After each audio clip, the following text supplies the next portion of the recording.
Et non seulement la nouvelle Algérie, elle casse le financement du cinéma, le système Tebboune, qu'est-ce qu'il fait? Il a empêché la diffusion. Le film, on ne peut pas le voir en Algérie.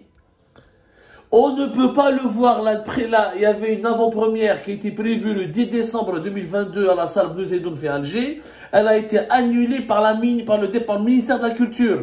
Oualesh, ils ont dit à l'époque que l'annulation a dit, le prétexte officiel, au nom de la loi 1103 du 17 février 2011, relative à la cinématographie et au décret 276 relatif à la délivrance des visas cinématographiques, le film La Dernière Reine d'Alger n'a pas reçu le visa de diffusion car il n'a pas encore été présenté en avant-première organisée par le ministère de la Culture et des Arts. Il fallait que le ministère de la Culture organise une avant-première pour les dirigeants algériens, qu'il l'approuve, qu'il donne son accord définitif avant qu'il soit présenté au public. En conséquence, le comité d'organisation du festival, à l'époque c'était le festival du film européen, il devait être présenté dans le cadre du festival européen du film européen. Donc les Algériens n'ont pas encore pu le voir. Il a été annulé. Jusqu'à maintenant, il est bloqué. Jusqu'à maintenant, La Dernière Reine, qui fait un grand tapage et qui est une grande réussite. D'ailleurs, il a reçu un prix en Arabie Saoudite. Même l'Arabie Saoudite, le pays fermé, le pays compliqué, fanatique. Adila Bendimalad, elle a reçu le prix d'interprétation féminine au Red Sea International Festival, qui est un festival du film international qui était organisé à Jeddah en Arabie Saoudite. C'était en décembre 2022. Au moment où ce film reçoit une distinction internationale en Arabie Saoudite, le pays qui s'ouvre en ce moment avec la nouvelle politique de Mohammed Ben Salman depuis 2018-2019, beaucoup de festivals de cinéma, de concerts de musique d'Arabie Saoudite retravaillent son image. Il veut s'imposer comme une destination touristique internationale, comme une terre d'accueil, une terre de tolérance.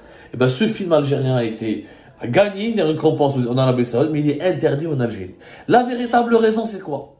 Nous avons essayé de comprendre. Comment se fait-il qu'un film financé par l'argent public en Algérie, par des jeunes réalisateurs et des jeunes acteurs algériens, par des talents algériens, et qui fait l'honneur de l'Algérie, et c'est le premier meilleur film historique, il est interdit en Algérie alors qu'en France, il draine des milliers de personnes, les salles s'encombrent. J'ai fait une séance du matin, c'est un beau film. En réalité, d'après ce que j'ai pu confirmer, c'est le lobby turc.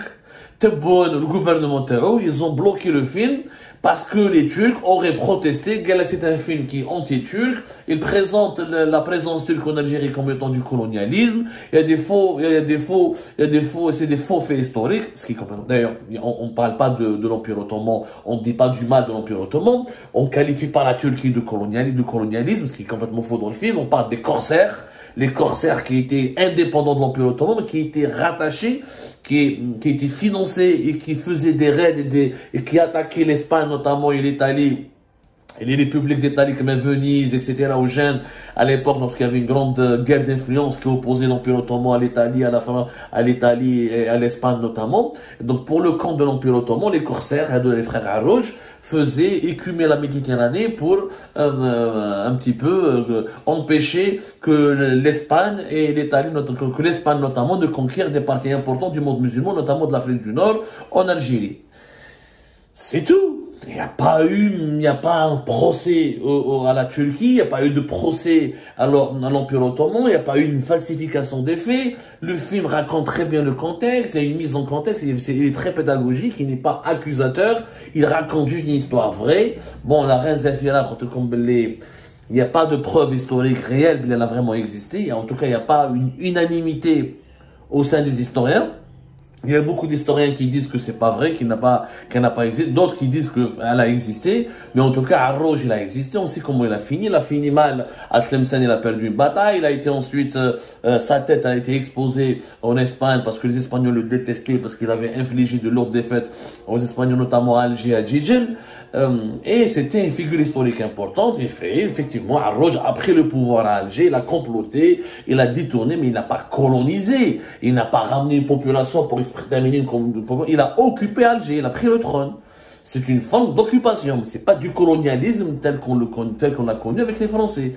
Mais peu importe, les Algériens ont le droit d'avoir un regard lucide sur leur histoire, de prendre en charge le besoin de s'informer sur leur histoire, de proposer une lecture de l'histoire. Ça plaît pas à la Turquie ou à l'ambassade de Turquie ou là que les Turcs ripostent avec des débats, avec des tables rondes, avec des articles de presse, et qu'on laisse les Algériens et les Algériens voir ce film.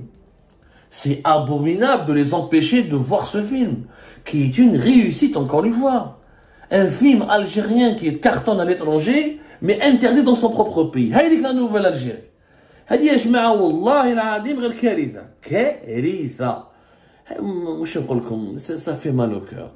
Ça fait 6 ans de travail, 6 ans de tournage, une quinzaine de sources de financement, dans des producteurs français, des producteurs algériens, et dans le gouvernement algérien, à travers le ministère de la Culture. C'est un travail minutieux, franchement. Les décors, les costumes, etc. Il y a des architectes, il y a des réalisateurs, il y a des costumiers, il y a des designers algériens. C'est un pur produit, franchement. Les Français ont aidé, mais on voit le génie algérien, on voit la touche algérienne.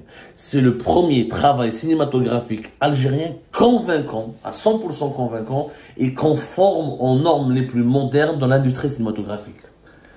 On le censure, on empêche le public algérien d'accéder à la vérité historique.